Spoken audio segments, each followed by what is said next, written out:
So I recently had the opportunity to hop in the boat with my buddy Mike Anselmo, who's the marketing director for Northland, and we're playing with a few of the new baits, including this little beauty right here. This is the Mimic Jig, and what I love about this bait is the fact that it's a premium plastics jig.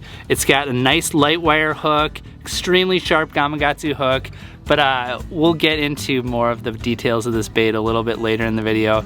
But me and Mike, we're out on Mille Lacs, and we're gonna share some tips that'll help you catch fish right now, and we're also gonna showcase this bad boy. Well, cast number 6 on spot number 1, all of 15 minutes into Nick and I's day here on Mille Lacs. It is the back half of July. We're approaching August, and as you know, like any smallmouth body of water here, fishing gets really, really tough. Our goal for today was to come out and do a little bit of product testing and see what we could do on some of these, you know, pressured midsummer fish on Mille Lacs with the new Mimic head from Northland Tackles. So we're going to do a finesse approach to swimbait fishing. There's a lot of minnows in the lake right now. The bug hatches and the topwater bite kind of died off a week or 10 days ago. And now we're going to be in a position to get back and throw in some stuff that's mimicking some of the bait in the water, some of those young of the year perch, you know, and some of the lake shiners. So I'm going to grab this guy quick.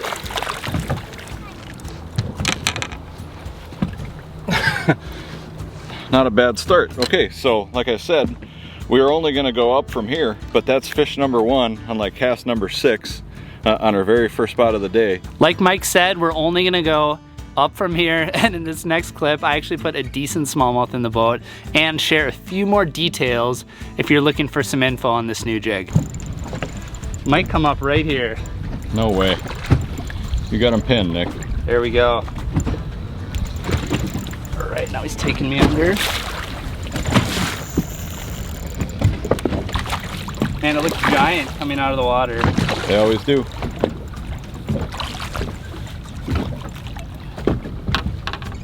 There we go.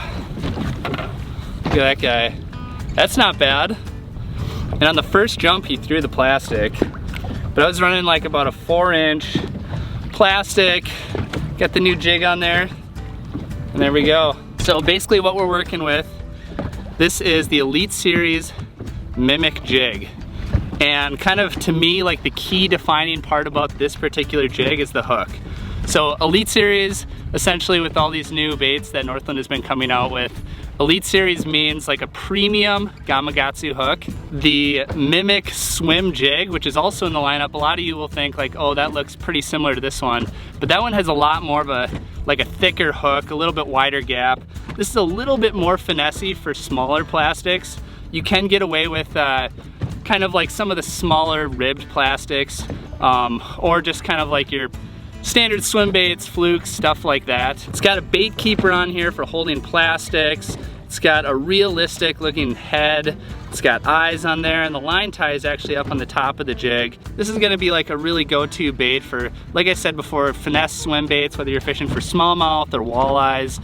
But it's also a great jig to put like a fluke style bait on as well. So whether you're rip jigging or you're moping specifically, I know a lot of people don't necessarily do a ton of moping, but it's actually a really great way to catch fish on clear bodies of water that has like suspended smelt and stuff like that, just to put the bait over the side of the boat. Yeah, and we're out here today. It's Mille Lacs. It's been blowing the last few days. It's super dirty and there's like crap all over the place.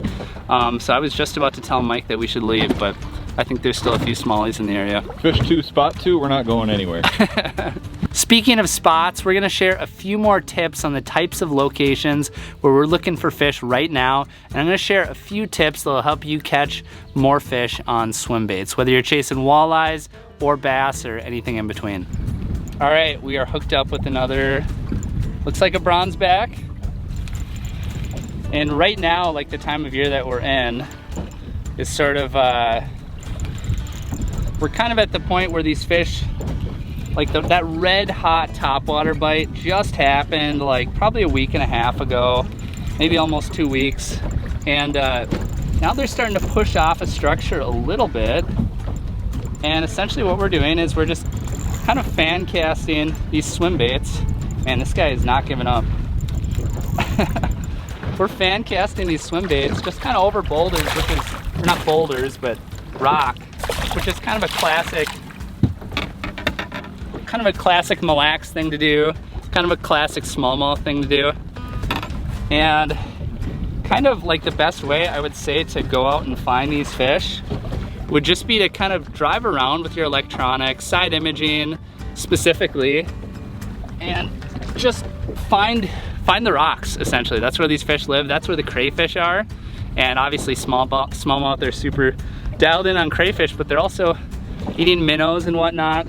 Sometimes it's more just about putting, you know, good presentation in front of their face versus what they're eating. But yeah, that's kind of what we've been doing. Mike has actually been running some live up in front. He's kind of been pointing at fish and casting at them, but more often than not, we're kind of getting them just sort of blindly fan casting in these areas. And right now we're like, I don't know, we're kind of moving around up and down, you know, but kind of like that 8, 9, 10 foot range. But that's kind of what we're doing right now. And swim baits are a good deal because you can fish them fast and you can also slow them down a little bit. That last bite actually came when I was more like, I kind of slowed my retrieve down a little bit, and I was kind of popping it off the bottom like that. And I popped it, and then it was, ooh, there's one. So anyway, you can vary your retrieve with swim baits, and just based on the day, you know, if the bite is really good, you know, it might be like upsize your bait a little bit and start burning them. But if it's slow, like I like to slow roll the swim baits like this. You can run them over structure. You can kind of cast up on top of stuff and slow your presentation down as it gets down off of structure, just so you're staying close to the bottom like that. But then yeah, you can let it sit on the bottom and pop it, and you can do a bunch of different stuff. So just try different things when you're swim baiting. This new jig comes in 4 different sizes. You have an 1/8, a 1/4, a 3/8, which is the size I have right here in my hand, and a 1/2 ounce. And in this next segment, Mike is going to share a few tips that'll help you decide what size to pick based on the conditions and the type of plastic that you're using. All right, so I think what we're kind of trying to figure out here, and what we've learned so far, is that these fish are in varying stages of their progression into their summer activity. So with the late spring, there's still been a lot of fish on top of these rock piles. The first high spot that we fished right outside of the ramp that we put in at, I caught that very first fish on an 1/8 ounce mimic head with a real small paddle tail minnow. After that, we bounced to our second and third spot where Nick was able to get those bites, and after we rotated to the very peak, the very highest of the high spot, we actually had to kind of pull off onto the secondary break, or the secondary high spot, maybe at the end of the hump, and Nick, throwing a 1/4 ounce size with a little bit bigger paddle minnow, actually produced those next 2 fish. And so I think the natural progression of what we're doing as we're covering these high spots in the structure is leading us to bounce back and forth from one size to next. So I think the really common question is, when you're looking at, you know, this product, what size should you be throwing? And I think the fish have to give you a little bit of a clue based on depth, time of year, and the size plastic that you're going to run with the bait. So we know the Gamakatsu hook is going to do the work in terms of being, you know, the most premium hook on the market, stout. You're going to get sure hook sets with an ultra sharp hook point every time.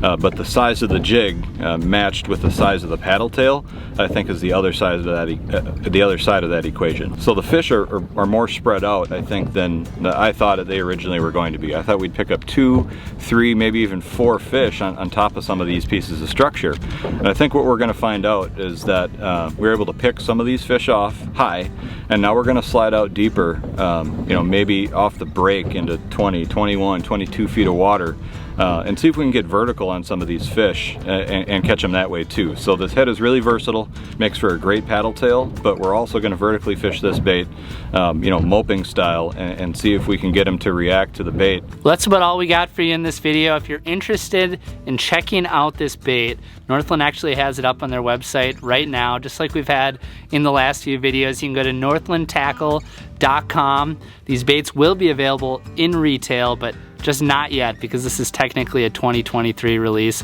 and this is actually sort of like early access, so it's kind of a cool deal. But anyway, if you like this video and you learned something, make sure to hit that little red subscribe button down below, because we have more videos to come in the future. And until then, we will see you in the next one.